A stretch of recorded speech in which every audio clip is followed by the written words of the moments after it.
Assalomu alaykum, hurmatli brifing ishtirokchilari. Yangi shahar veterinariya va chorvachilikni rivojlantirish bo'limining aholini qiynayotgan muammo, yechimlar va real natijalar bo'yicha brifingda ishtirok etamiz.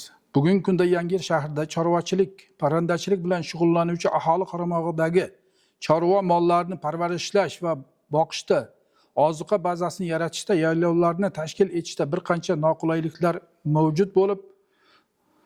mavjud. Bugungi kunda bunday muammolarni bartaraf etish, chorva mollarini oziqlantirishda innovatsion texnologiyalar asosida arzon narxda vitaminlashtirilgan tayyor ozuqalar yetishtirish yo'lga qo'yilgan bo'lib, viloyatimizning barcha hududlarida tadbirkorlar tomonidan yetkazib berish xizmatlari yo'lga qo'yilgan va aholiga birmuncha bu borada qulayliklar yaratilgan. Yangiyer shahrida 2027-yilda xususiy veterinariya klinikasi tashkillashtirish rejalashtirilgan bo'lib, aholi qaramog'ida chorva mollari va uy hayvonlariga sifatli veterinariya xizmati ko'rsatish, qo'shimcha ish o'rinlari yaratish rejalashtirilgan. E'tiboringiz uchun rahmat.